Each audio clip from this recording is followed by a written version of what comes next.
Hey everyone, Sheila here from Life with Pets. Can you let me know if you can see me okay and you can hear me okay? I can see the chat running. So can you let me know if we've actually gone live? I'm not used to using the Google Hangouts, so I'm hoping that you can hear me okay. I'm just watching the chat to see if you can hear me. I can say hi to Big City Betas. Chris Aquatics, Prune and Company, hi from France.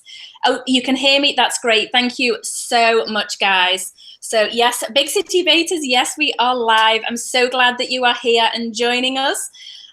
Okay, so as you know by the title, we have got Kasha with us from Creative Pet Keeping. We have become friends over the last few months and we decided that it'd be really good fun to do a live stream together. So Kasha, I am sure everybody already knows you, but if you would just introduce yourself and tell them a little about your channel. Hi, my name is Kasha and my channel is Creative Pet Keeping, and I'm super excited to hang out with you guys and hang out with Sheila. My channel is pretty much the same thing Sheila does. We talk about bettas. Sometimes we randomly include our other pets and just share fishy information with the world. Yeah, we have a lot of fun. We have a lot of fun. Kasha and I got together a few nights ago and we talked fish for about 4 hours. So I think that's probably the longest I have ever talked about fish with somebody. So we did have a good time. But then we decided, hey, we needed to get together and hang out with you guys as well. So let's take a look at the chat. I'm afraid I am on the side for the chat because I can't pull it up on my computer. So we have, I love you guys both. Thank you very much, Nancy Morgan. Kasha, you're awesome. Well, we already know that. I have Beta Fish. I love your channel. I'm from Cambodia. Wow, that is a long, long way away. Hi from Alabama. What is that? Do you guys use moss balls in your tanks? Yes, we do. We do also actually sell them on our website as well. Kasha, do you use moss balls in your tanks? I had a couple before, and then they sort of exploded into this huge mossy thing. So if you actually look in the shell dweller tank in my videos, there's like random moss in the back. That's the moss balls that just like kind of started to do their thing. And it was really funny because when you read that, I read that as moose balls. Like, do you read these moose balls? And I'm like, wait, what is this, like a new type of? Yeah. Yes, yeah, I do. We've got them in, I think we've probably got them in near enough every tank, and in the breeding tank for profit, ours are absolutely, they're like huge. And I often get asked, how do you get them so large? But we haven't done anything. We've had them probably for about a year. We bought them when they were tiny, and they are supposed to grow really slowly, but ours have definitely not grown slowly because they're probably the size of a tennis ball, if not bigger now. They're absolutely enormous. So I don't know. All right, let's see. Do betas need live plants or can they be kept with plastic plants? For me, they can be kept with either. I do have a preference of live plants, but no, they can be kept with either. It really doesn't matter. The only thing I would say is with their fins, you do need to be really careful with the fins being very delicate, so they can be easily ripped. So ideally, silk plants are better than plastic plants. What do you have all live plants as well?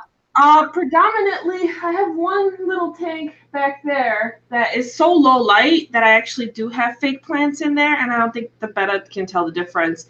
But I do know a cheat that you can actually use. So when you have a planted tank and you have some areas that are darker, I actually will sneak fake plants behind their live plants to fill it up.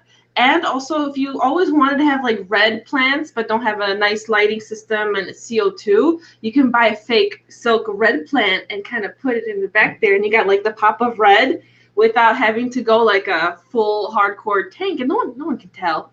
Yeah, a secret. Yeah, you're giving your secrets away. You're definitely giving your secrets away. Yeah, I didn't know you did that actually. Have you got any tanks that you're doing that with now? Actually, in the Betta divided tank, I have some in the back. I've been sneaking some plants in. And then behind these tanks, I actually put fake plants behind the tank because since I don't use dark backgrounds and my tanks are not against the wall, there's this gap. So if I have a fake plant behind that gap, it actually creates depth and it makes the tank look bigger than it is because the plants technically kind of continue beyond the glass. Ah, okay. I did not really. I have to look more closely at your divided tank now because I've often thought how nicely planted it is, and I didn't realize that you were cheating. So I'm using optical illusions. yes. All right. We actually have a goldfish question. What is best to feed goldfish? For me personally, I do think the frozen foods are the best thing. Bloodworms, brine shrimp. Although having said that, we do a lot of peas and broccoli and also rapashi gel food as well. That is an excellent food to feed as well. So yeah, I would say all of those different foods. All right, what else have we got here? One day I want to get a goldfish. Yeah. I think just get one and I want to train it. That is my goal. Yeah, they are wonderful fish. They are. We were so sad to rehome ours. We were very, very sad to do it. We still got the one left though, but it was sad to let them go. But we just, you've got to do what you've got to do. And unfortunately, we did have to do that. So, okay, I have a question here. Oh, I've just lost it. This one can be for you, Kasia. I really want to know about your breeder beta breeding projects. Oh man, so I actually set up my 2 breeding tanks right now, and I'm gonna try breeding. I don't know if I'm gonna cross half moons to plaquettes or do 2 plaquettes to 2 half moons, but I am still trying to stay within the koi and try to see if I can develop better koi, but I want to see what's going to turn out better. Am I going to go back to plaquettes? Because I do prefer plaquettes since they have such an easier time swimming around and just their life is a lot easier since their fins are shorter. But I want to see what I can do with the half moons. So I'm keeping it fairly simple. I'm not doing too many spawns. I'm doing 2 now, so to me it was like, ooh, fancy, but that's kind of the plan for now, and I'll hopefully be documenting everything and kind of letting you guys follow me along in the journey. Mm-hmm. Yeah, I hope to breed back to one of the females that we've got here now, but we've got to wait and see whether we end up, what we end up with, and obviously form and all that. So it's a little too soon to say at this point, but we do plan on breeding again maybe in the next 4 or 5 months, but I'm not sure yet. So for me, we'll just have to wait and see. All right, what else have we got here? Oh, Let's Fish Forums here. Woo! We've got, do Amazon swords need fertilizer? I have one without any, and it's growing, but very slowly. Amazon swords usually are, well, from my research and from all the ones that we have, I find that if you don't give them fertilizer, as in root tabs more than anything else, because they're very heavy root feeders. And so I do find that if I feed them, I usually do root tabs about every 6 weeks with the Amazon sword. That makes a big difference. So I wouldn't say you need to do it, but for the health of the plant, it would be better if you did it, but not so much fertilizer as in liquid. I would go with root tabs on that one, for sure. Kasia, if there's any questions you see that you wanna jump in and answer as well, then by all means go ahead. Yeah, will do. I just got distracted by reading.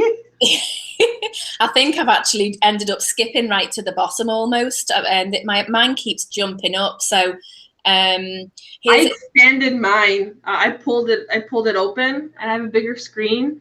Oh, okay. It doesn't jump as quickly. Yeah. Here's one. I have a planted beta divided tank as well. Say, how often do you do water changes? In my divided tanks, I usually do once a week. However, the 10-gallon divided has been up and running for so long now that I actually don't need to do it that often. I do check the water parameters very often just to be sure that they're okay. But I actually only have to do it about every other week.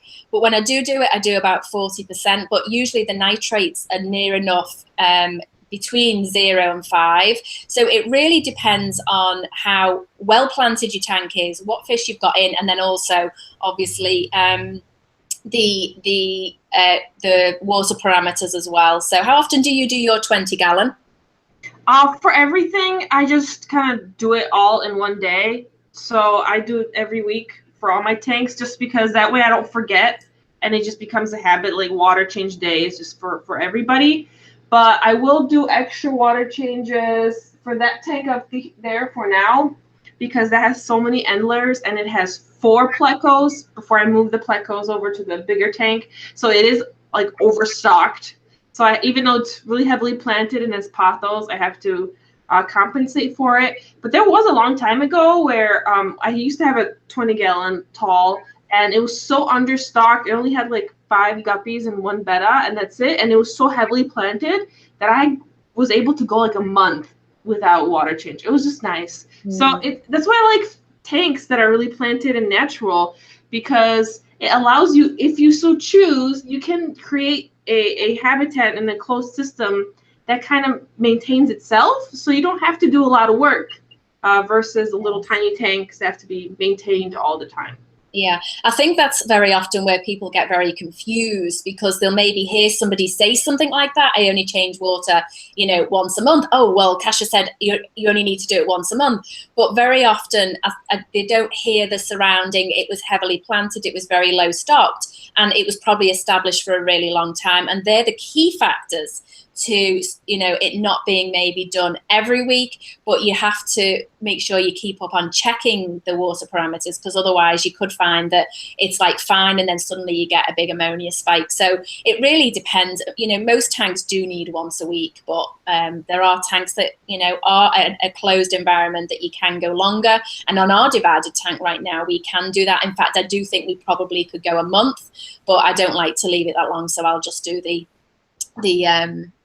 every other week. So I think it's a good habit to just do it. Like make a regular schedule, kind of like how I maintain everything else. Like I clean the cat litter box certain times during the week. I change out my bunny's litter certain times during the week. I do water changes, and this is why I just knocked over my bottle because I'm waving around. This is why we use caps, and because disasters. Because I talk with the hands. I don't know why I do it on Livestream, but when I talk to people normally, I'm just like this. I've just realised we've colour coordinated as well. Oh my God.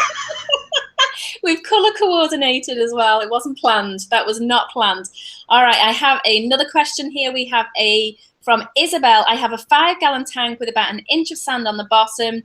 I've heard from At Life with Pets in your videos that you have to vacuum it to prevent gas pockets, and then on a fish forum.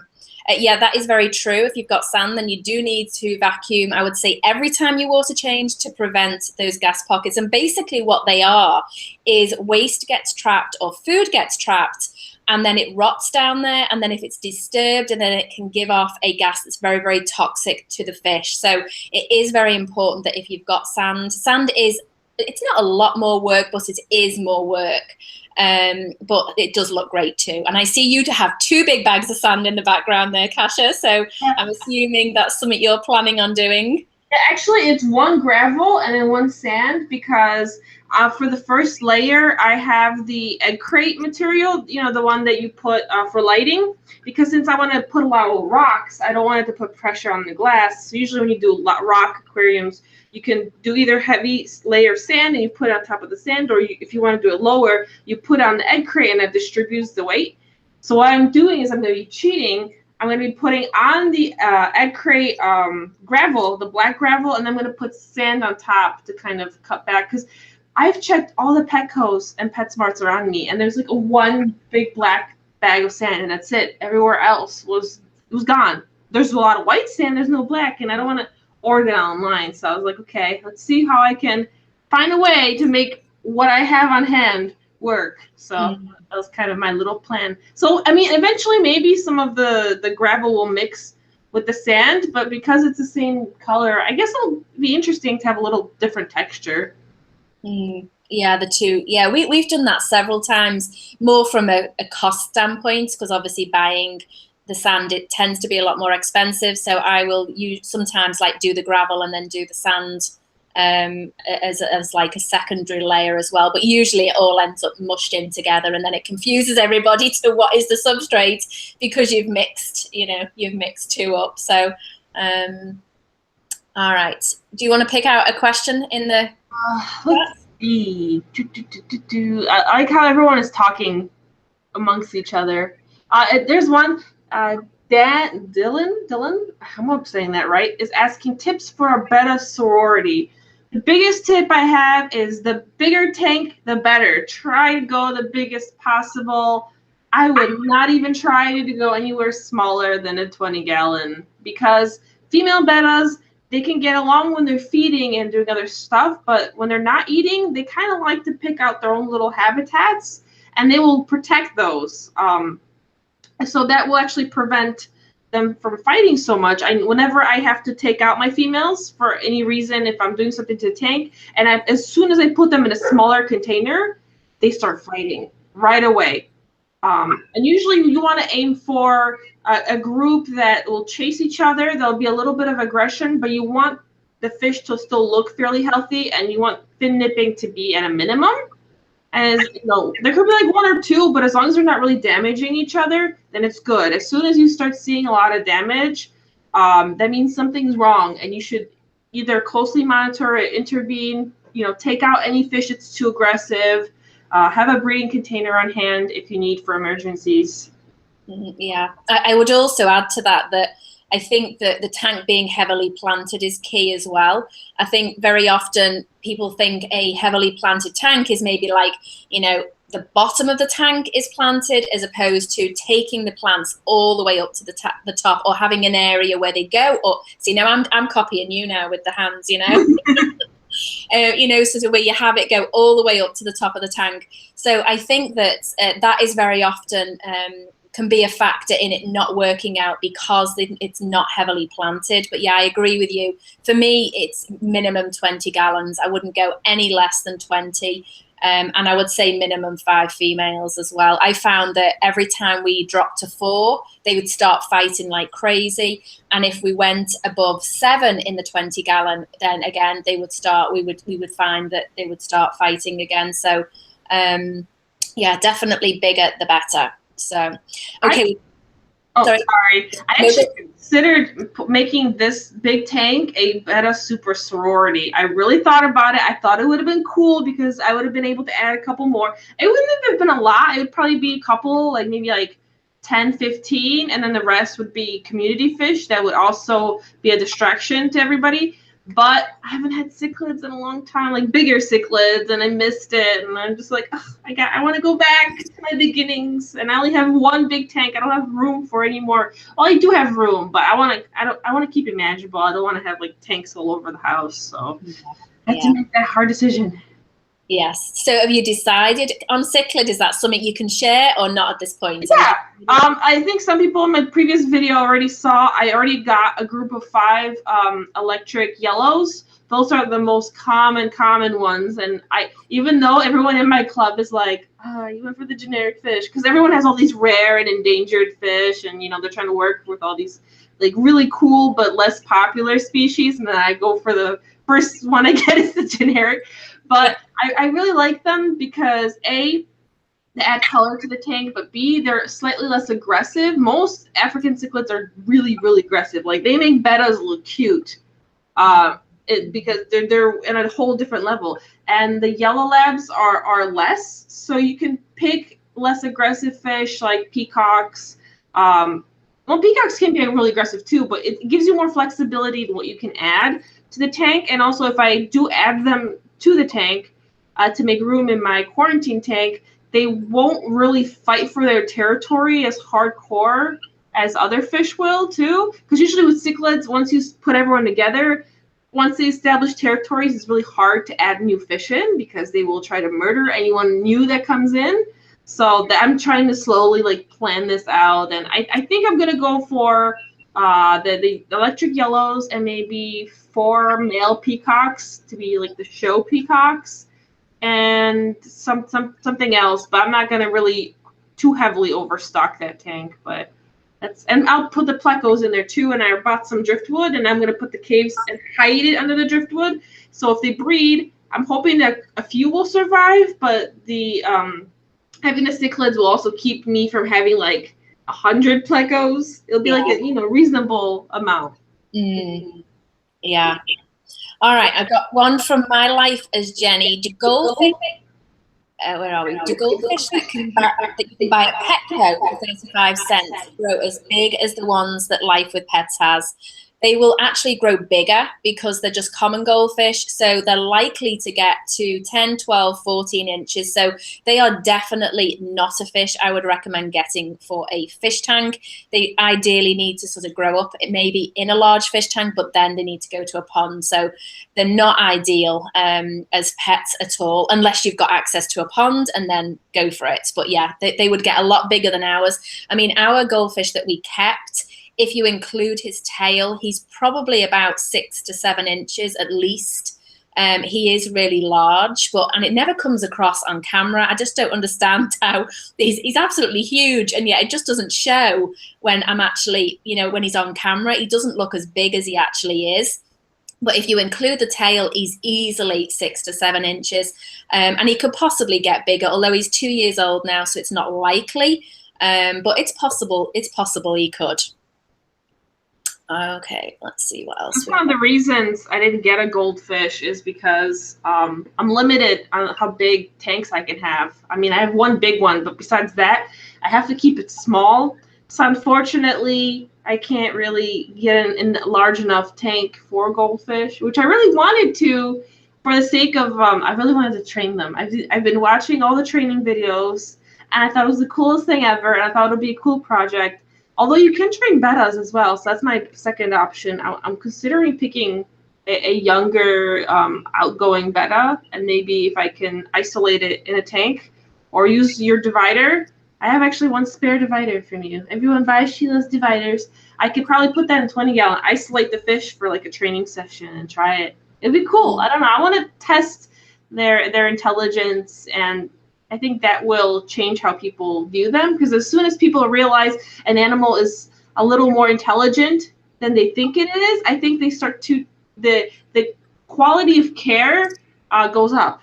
Oh, definitely. Because then you're like, well, this fish needs enrichment, this fish needs a nice stimulating habitat, all that stuff. A lot of people originally just put goldfish in a bowl because they thought goldfish were stupid, and they were just bloop, bloop, bloop, and forgetting where they are all the time. Yeah. But now that we're finding out that goldfish and other species are really intelligent, it's changing everything, and I think it's really good. Yeah, I've seen a big change in the one that we've kept in moving tanks. Now, obviously, he's in a tank way too small right now, but I wanted to run the experiment to see if being in something a lot smaller, whether the water pressure would change the swimming issues. And even still, we've not had any swimming issues whatsoever. But the one thing I have noticed, the change in his behavior, usually a lot of people say, oh, you shouldn't have just one goldfish. Goldfish are actually not schooling fish, and you can have just one goldfish. However, they do like company. There's no question they do. The one that Belfin really liked was Ollie, and they were just inseparable in the tank. They were together all the time. But the difference and the change in this one now, he's on his own and in obviously a much smaller tank. But like I say, that's because of swimming issues, and I wanted to test something. But also how he's not skittish anymore. He interacts just constantly. And it's just so interesting seeing the change in taking him out of what was, in theory, a very suitable environment and putting him into something that is not an ideal environment from a tank size standpoint, that is.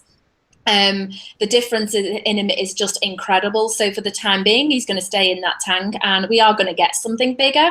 But for the time being, he's going to stay in that tank. And the change in him it's just like night and day. Because a lot of the time on a bad day, he would literally just spend the day upside down. His swimming issues were so bad. And then we'd have loads of days where his swimming was really good, or he wasn't upside down, but he maybe couldn't get to the bottom of the tank and he'd just float back to the top.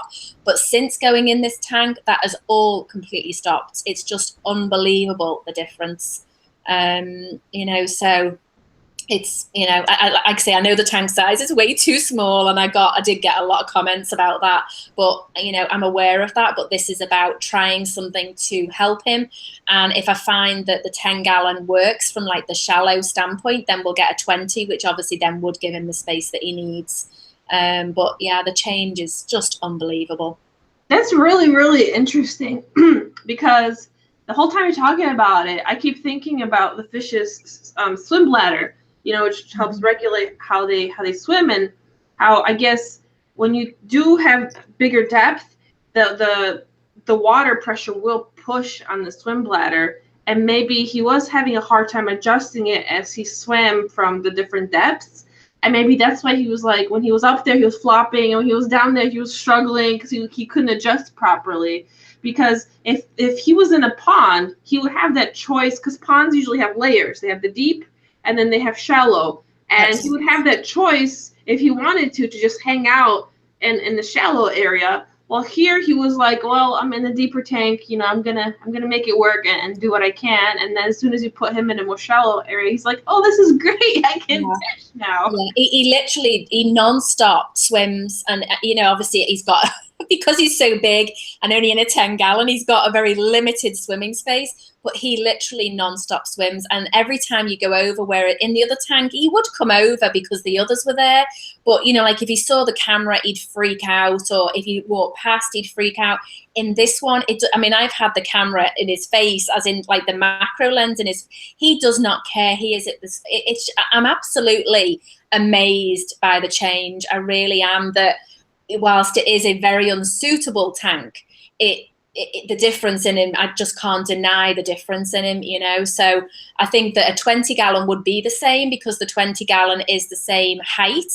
And so from a depth standpoint, I know the water volume obviously is a lot more, but from a depth standpoint, so it would be interesting to see if that makes changes as well. So I see a question here from Amber from Big City Beta. She says, can you two discuss how you prep your spawn tanks? I'd love to hear what you'll do differently and the same. So do you want to go first, Kasia, on that one? Okay, well, I'll go in more in depth because I will be making a video about it. But overall, my kind of theme is to try to make it as natural as I possibly can. So I dump in a lot of Indian almond leaves. Like now you can barely even see. I actually have 2 lights on that tank, and I'm going to actually add another side light because it is so dark.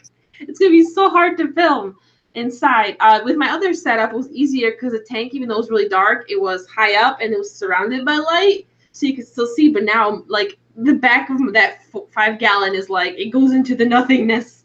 But I do that. I also try to find other materials. So I found little tiny pine cones that they were selling at the Greater Chicago Cichlid Association. So I added those in, and I added driftwood, and I added plants. So I try to make it as natural as possible, because I try to want to promote all the little bacteria and all the little natural organisms that will kind of grow on there.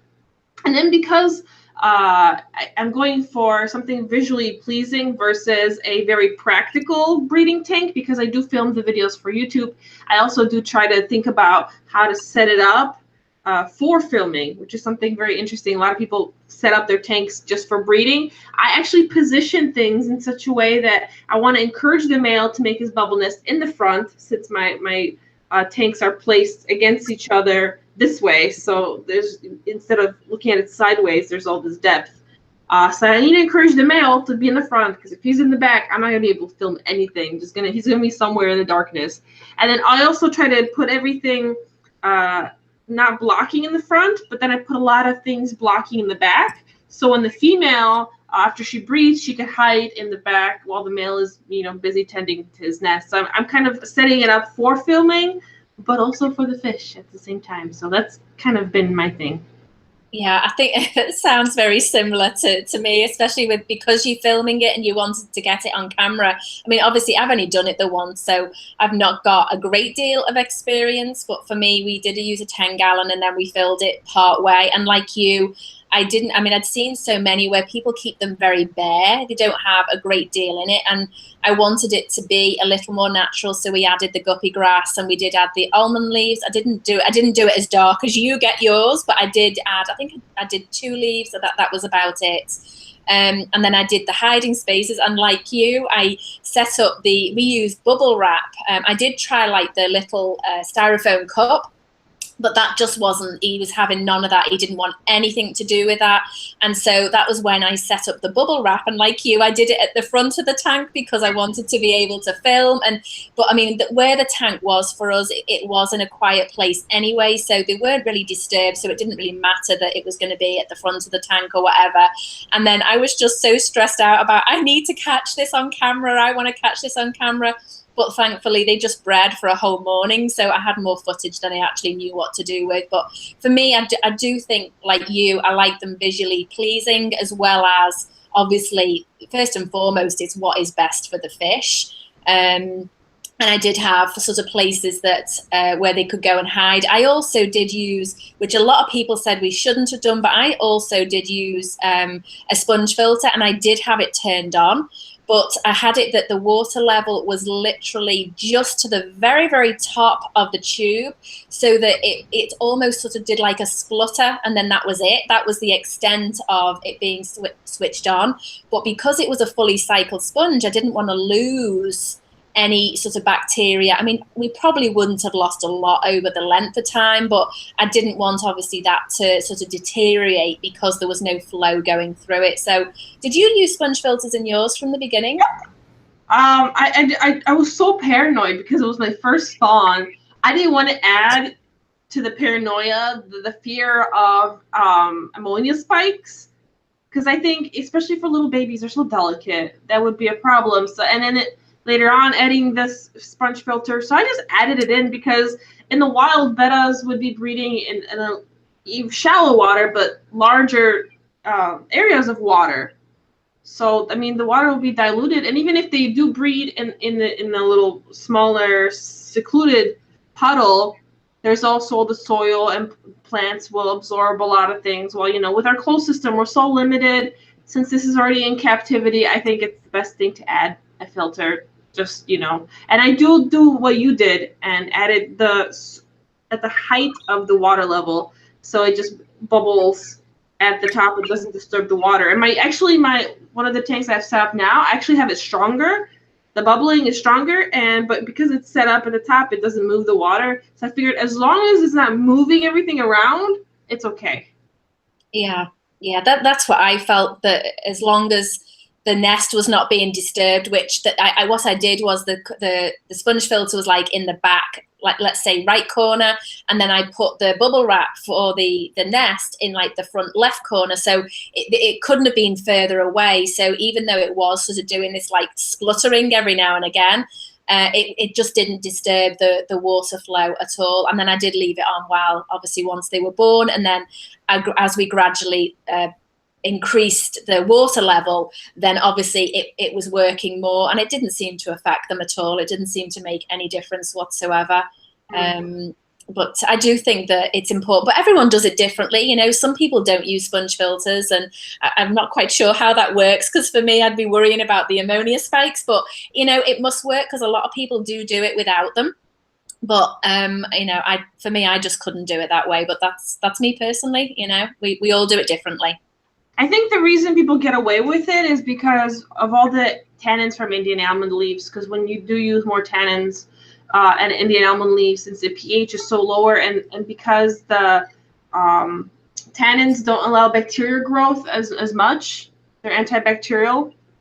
So I think that's probably what kind of keeps ammonia spikes from happening. My other concern is, for example, in Asia, they'll breed the bettas in little bowls, and there they don't need a heater. Because we're breeding with heaters, if you don't have any water movement, all that heat is just going to kind of mostly stay around the heater, and it's not going to distribute properly. Mm-hmm. So it creates actually a very hot area around the heater, which I think little fry could possibly even get a little burned on it, which is my concern, which is why I also think it's important for there to be water circulation so that the heat evenly distributes around the tank.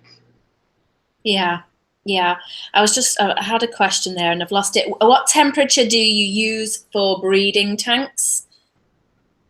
I started out with 80, but this year I'm actually going to do somewhere between 82 and 84 because that's a temperature that I noticed my fry were doing the best in terms of metabolizing their food really quickly. And in the wild, apparently it can go up to almost 90s in their temperature during the breeding season. So I feel like it would be okay. Yeah, I think we did about 82, 83 when we were spawning, and then I kept it at that. Now it's probably at about 80. In fact, even to 79, 80, they're probably at now. Ideally, I should probably have it a bit higher. But with it being a lot colder now in the house, and because we're sort of fluctuating all over the place with being in Florida, one day the house can be at 78, and so the betas are at like 82, 83, and then the next day it can be like 65 degrees in the house. So it's all over the place, and obviously the heater has to adjust to that. So I do wish I could keep it a little higher, but it's probably averaging out at about 78, 79 at the moment, I would say. For them, like say, ideally, we should have it a bit higher so that they would metabolize the food better. But that's just the way it is right now.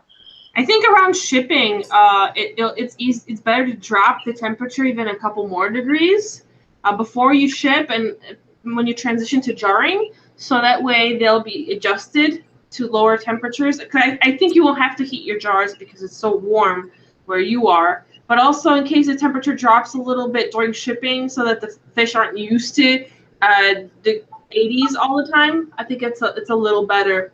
Some of my males right now are in room temperature, and that temperature is actually 77, at worst 76. And because they've been adjusted to it, they don't mind. I try not to let it drop below that for them, but they can deal with slightly lower temperatures if you let them slowly adjust to it. Yeah, come down to that. Okay, I've seen this question a couple of times and now I've just lost it. Let me find it again. It's at Life with Pets, are you going to get another guppy breeding trio?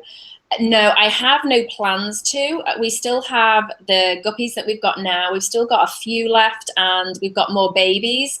But at the moment, we're sort of, I don't want to say we're phasing out the breeding of guppies, but as we said in the Goldfish video, we do need to sort of pare things down a little and pull back on things. And with those guppies, they were so successful that all I was doing was shipping fish, which is very, very time consuming, as those of you that do it know.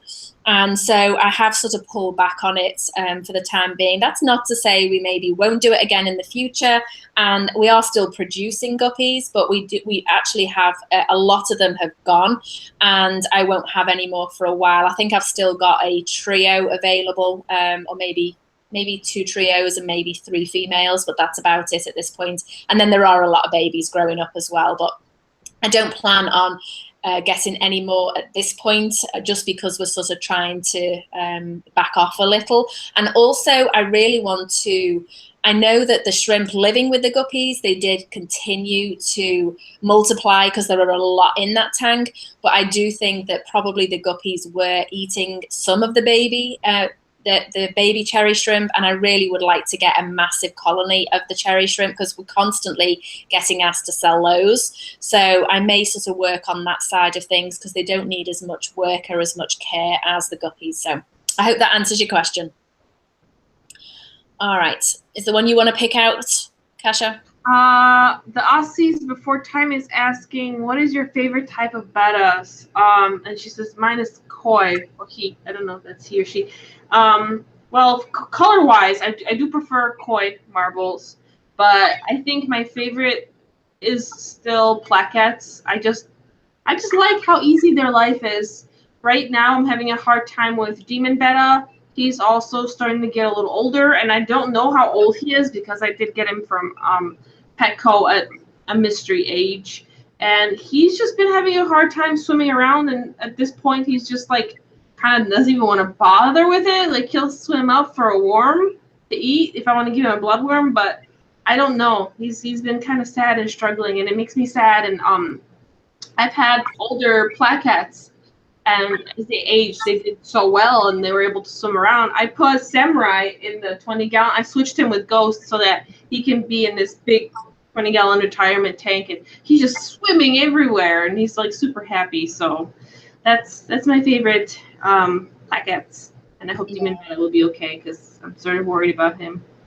Yeah, I feel the same. I think as well, so when you actually look at a lot of like the betas that are available now, they've just gone so excessive on the fins that it's hard for them to swim, and it just ends up promoting all sorts of problems. So for me, I think I probably will stick with the plaquettes or possibly the veil tails as well. I do love veil tails. In fact, we've never been without a veil tail until the last about 6 months. We've always had a veil tail, but at the moment we're all plaquettes right now. So yeah, they're probably my favorite as well. And I would say the koi. I do really like the koi. Ooh, I have something interesting. When I was kind of paying attention and lurking in the Betta breeding forums, especially the ones that are in Asia, a lot of them talk about that when it comes to half moons and deltas, they actually have a life expectancy where they expect them to be healthy and viable for about a year. And after a year, they expect them to start like deteriorating. Their fins become too long, which is something that's actually not talked about in the hobby. So they're expecting them because they breed them very early. They breed them, within the first 3 to 6 months, and then maybe they'll breed them at 8 months. But then after that, when they hit a year, their fins will continue to grow their entire life. They're just having a hard time, and they're actually not expected to live very long because of it. And that's something that's talked about there.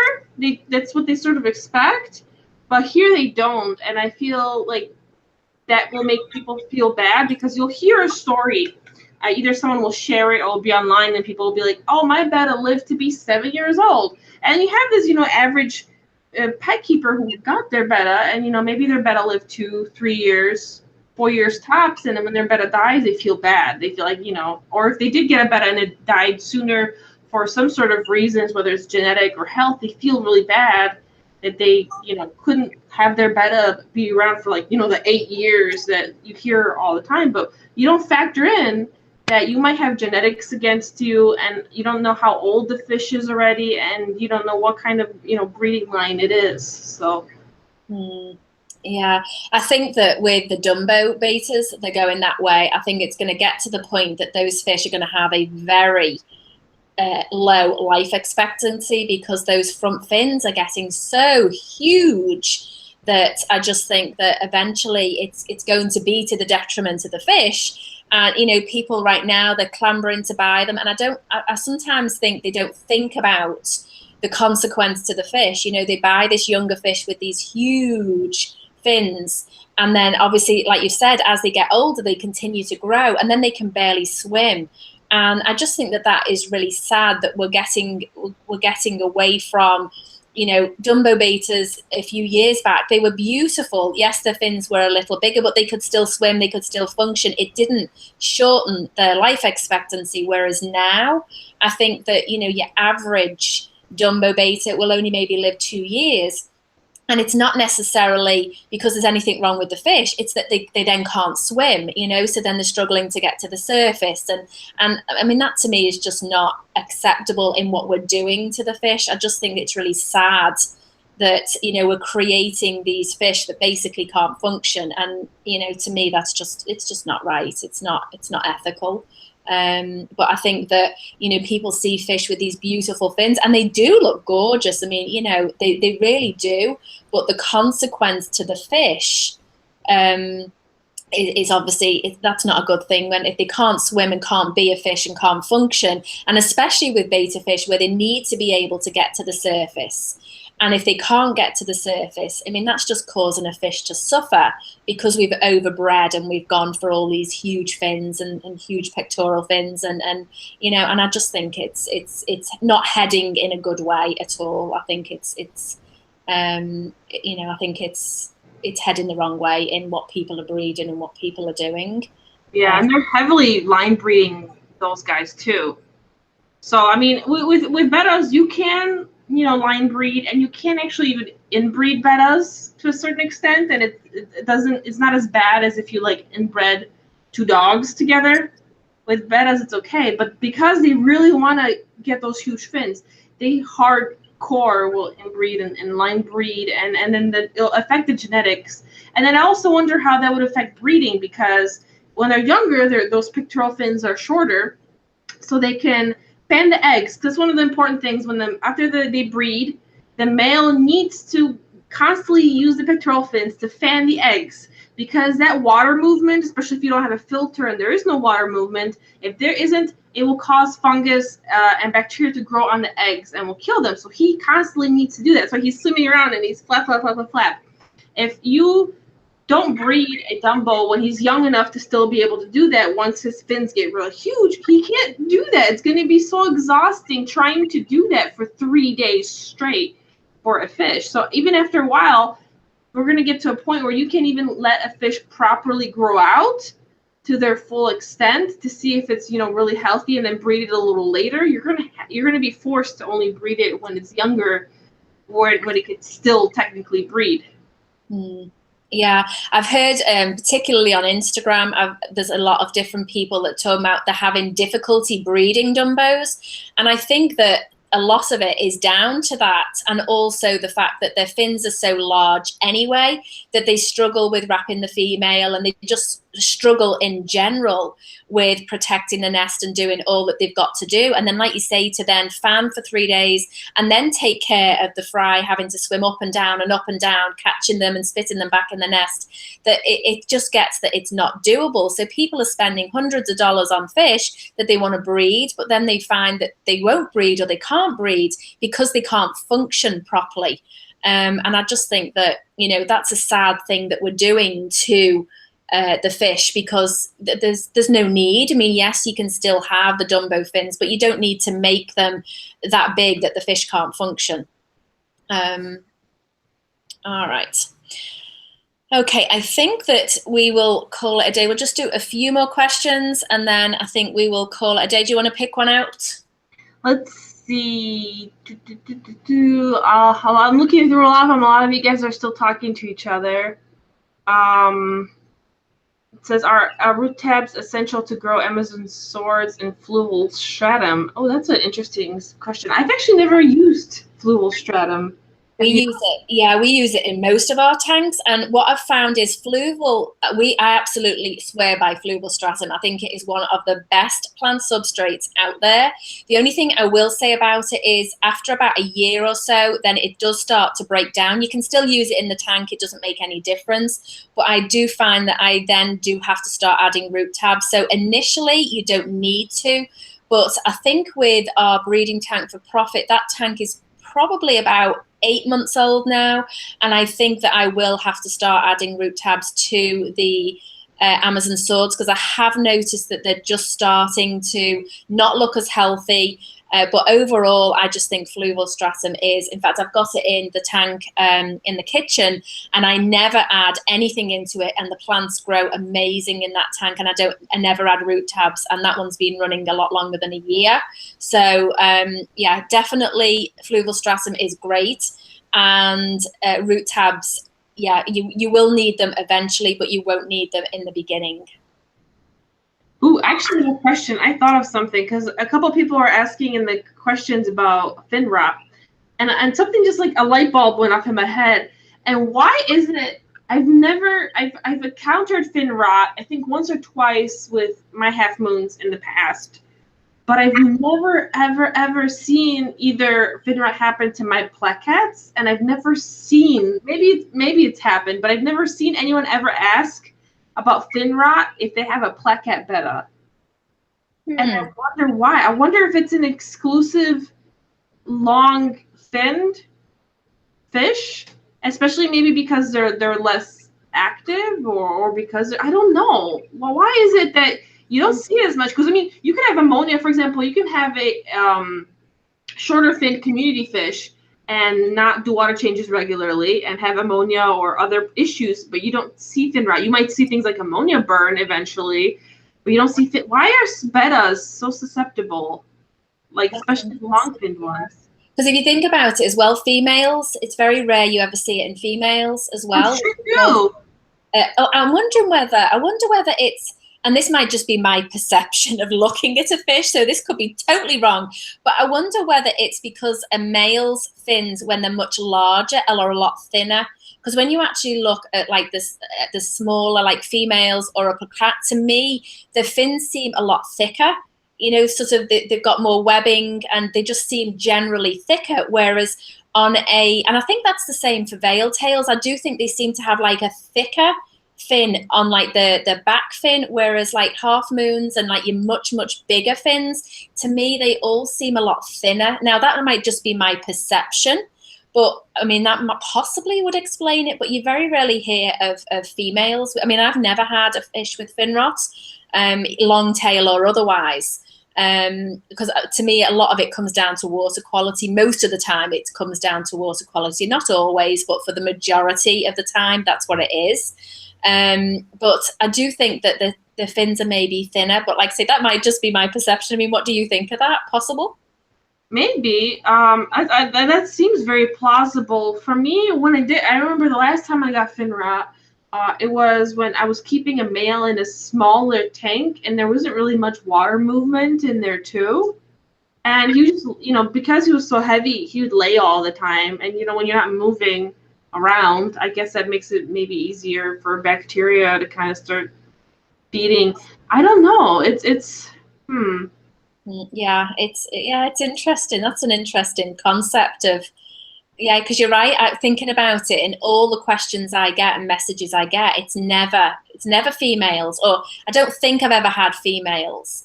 I've never had either. No, and it's not placats either. So yeah, I think you're right. I wonder if goldfish, since there's a lot of long fin varieties, are they susceptible to fin rot, or do you ever hear questions about goldfish and fin rot? Not often, very occasionally, yes. And again, it is usually not so much your ronchus where like the tail's much shorter. It's usually the longer fins. I mean, I noticed with bellfin, he sort of has some like splits in his. Now in the 55 gallon when he was in there was nothing in there to rip it on, because obviously the tank was completely empty other than the pothos roots. And he would regularly rip his fins. I'm not quite sure, sort of how or why. So that is a common problem, that their fins will rip. But fin rot, I don't hear it that much, but I think it probably does happen. But again, it's when I have heard it, it's been in the longer tail, not in the like the likes of a ronchu where it's a lot shorter. So yeah, maybe it's a tail issue besides a. Yeah, it's an interesting concept. I'll have to ask in the better breeding group just to see, because I'm sure there are better breeders that specialize in half moons and longer finnage fish, and maybe they know more. I mean, they probably take care of their fish really well, so they probably don't have issues, but they might know maybe more people. It'll be interesting, because this is all like, we're in theory land right now. Yeah. Let's see. Big City Betta says, I think it's due to the water we keep them in. Lower pH prohibits bacteria growth, and in the countries they originate from, the pH is generally lower, and my wild types require it low. I wonder. I mean, we usually keep fish around 7. That's the usual tap water for not all states, but sometimes it gets higher. Okay, I've got one here. Hi, Sheila and Kasha. I attempted to put my 2 male betas in a divided tank, and somehow my veil tail got to my dragon scale and the tails were torn up.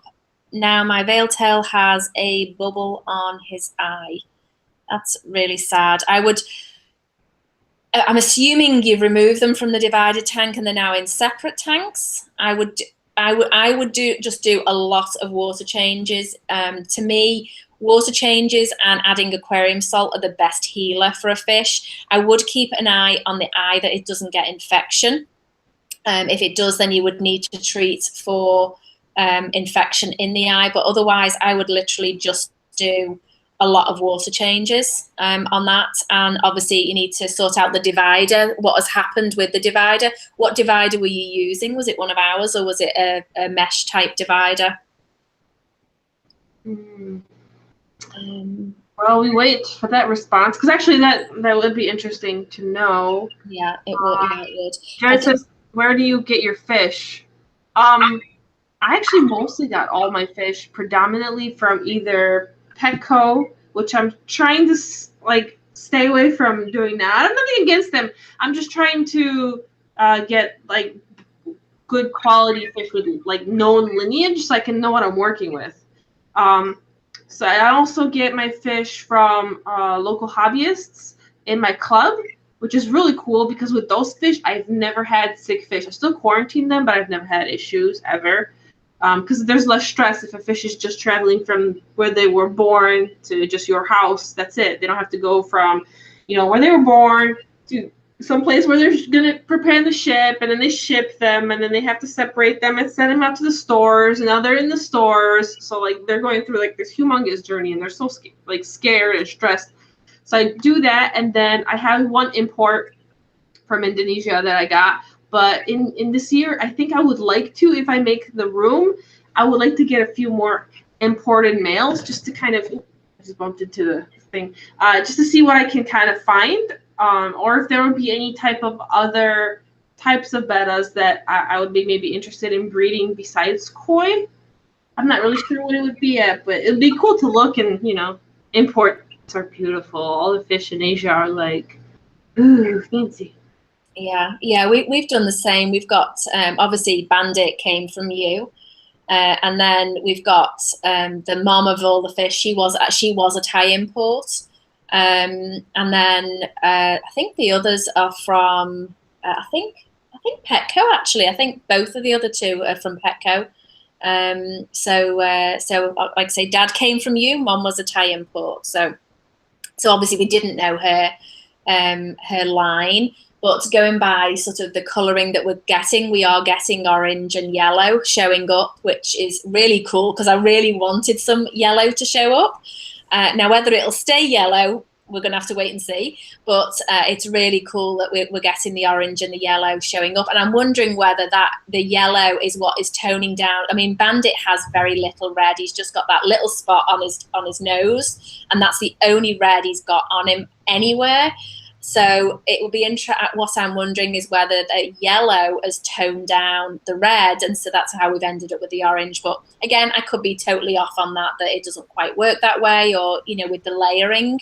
But I'm really thrilled to see that some yellow is coming out, but whether it stays, we're going to have to wait and see. We're a little while off seeing whether that actually happens or not. So. Well, we are coming up on the hour, so I think that we're going to call it at that. So thank you so much, Kasia, for joining me on the live stream. It's been a great deal of fun to hang out, and thank you guys for joining us as well. It's been great. I think I've had the most watching that we've ever had, so that is really cool. So go on over if you're not subscribed to Kasia's channel for some bizarre reason, and I'm sure you all are, but if you're not, then go ahead and subscribe. I will leave a link when the video is uploaded. I will leave a link in the description box below to her channel. So thank you so much, guys, for joining us, and we will see you in our next video. Bye. Thanks for having me. It's my first live stream on someone else's channel. All right. Bye, guys. Bye.